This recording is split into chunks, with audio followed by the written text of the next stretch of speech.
ലോകത്തിന്റെ ജീവിതം അല്ല. യേശുവിന്റെ നാമത്തിൽ എന്നും എപ്പോഴും എവിടെയും ജയം ജയം ജയം മാത്രമത്രേ ആത്മീയ ജീവിതത്തിന്. ഹല്ലേലൂയ. എന്നാൽ ദൈവം നിനക്കായി പ്രവർത്തിപ്പാൻ, ദൈവം നിനക്കായി യുദ്ധം ചെയ്യുവാൻ നീ ലെറ്റർ പാഡ് എടുക്കരുത്. നീ ഉണ്ടാതിരിക്കുക. നീ മനുഷ്യന്റെ കാല് തടവരുത്.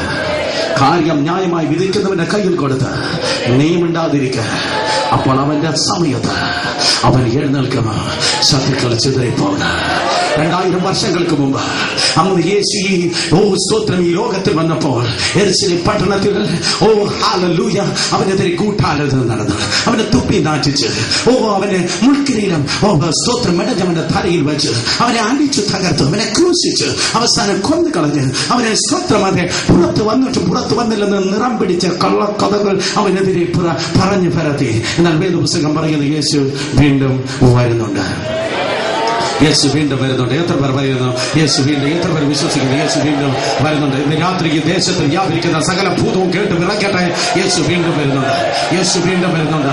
യേശു വീണ്ടും വരുന്നത് മരിക്കാനല്ല വരുന്നത്, യേശു ഭരിക്കാൻ വേണ്ടി വരുന്നത്. യേശു ഭരിക്കാൻ വരുന്നത്. യേശു ഭരിക്കാൻ വരുന്നത്. തിരുവനന്തപുരത്ത് നോക്ക്, ഡൽഹിയിൽ നോക്ക്, 5 വർഷം തികയ്ക്കാൻ ഓരോ അച്ചാച്ചന്മാർ എത്ര യാത്ര നടത്തുന്നു, എത്ര ഐസ്ക്രീം നുളയുന്നു, എത്ര സ്തോത്ര വിധിച്ചത്തിയുടെ കമ്പിയിൽ കയറി പിടിക്കുന്നു 5 വർഷം തികയ്ക്കാൻ. എന്നാൽ യേശു കർത്താവ് വരുമ്പോൾ 1000 വർഷം അവൻ ഭരിക്കുവാൻ വേണ്ടി പോകുന്നു. അവിശ്വാസ പ്രമേയമില്ലാത്ത 1000 വർഷം, എല്ലാ മന്ത്രവാദികളുടെ വായും അടഞ്ഞിരിക്കുന്ന 1000 വർഷം, സകല പുണ്യ സ്ഥലങ്ങൾ അടഞ്ഞു കിടന്ന് ചുണ്ടലിക്കും ചിലന്തിക്കും അത് പാർപ്പിടമാകുന്ന 1000 വർഷം.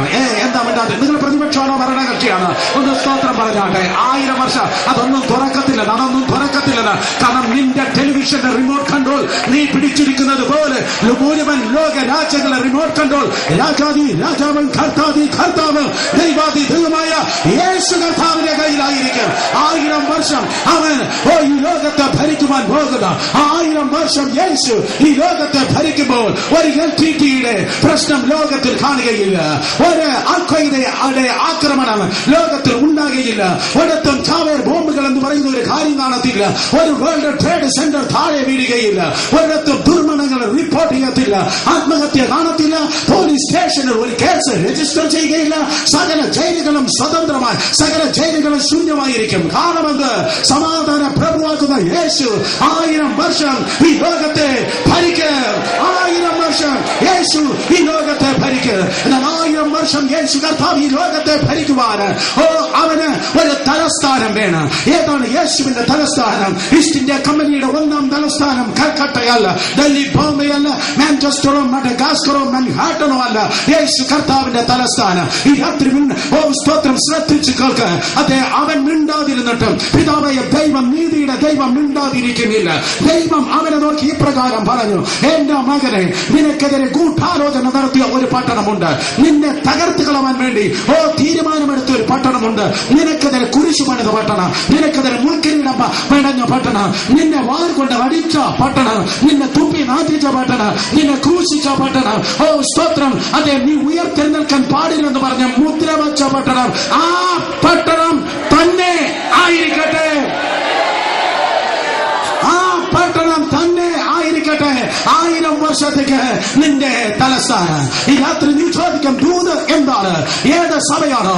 ഏത് വ്യക്തികളാണോ? ഏത് ഗ്രാമത്തിലാണോ? ഏത് സ്ഥലത്ത് വെച്ചാണോ? ഏത് കൺവെൻഷനാണോ? ഏത് മാസികത്തിലാണോ നിന്നെ നാട്ടിച്ചത്, നിന്നെ തകർത്തത്? അവരുടെ നടുവിൽ ഈ 2009 നിനക്കൊരു കൊയ്ത്തുണ്ട്. അവരുടെ നടുവിൽ ഈ 2009 നിനക്കൊരു വിജയമുണ്ട്.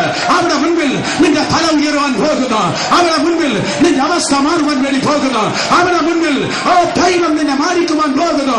ഈ രാത്രി വായിക്കുമെന്ന് വിശ്വസിക്കുന്നവർ ദൈവത്തെ സ്തുതിച്ചിരിക്കട്ടെ, സ്തുതിച്ചിരിക്കട്ടെ, സ്തുതിച്ചിരിക്കട്ടെ. കഴിഞ്ഞ വർഷം പോലെയല്ല കേട്ടോ, ഈ വർഷം 2007 പോലെയല്ല. ഈ വർഷം ഇത് സീസൺ മാറുകയാണ്. ഇന്നുവരെ കാണാത്തത് ദൈവകൃപയിൽ നീ കാണുവാൻ പോകുന്നു. ഇന്നുവരെ അനുഭവിക്കാത്തത് ദൈവകൃപയിൽ നീ അനുഭവിക്കാൻ വേണ്ടി പോകുന്നു. എവിടെയാണോ? ബന്ധുക്കളാകട്ടെ, സ്വന്തക്കാരാകട്ടെ, വിശ്വാസികളാകട്ടെ, അവിശ്വാസികളാകട്ടെ, ആരാണോ നീ തീർന്നോ, നീ തകർന്നോ, നീ അവസാനിച്ചു എന്ന് പറയുന്നത്, അവരുടെ മുൻപിൽ അവരുടെ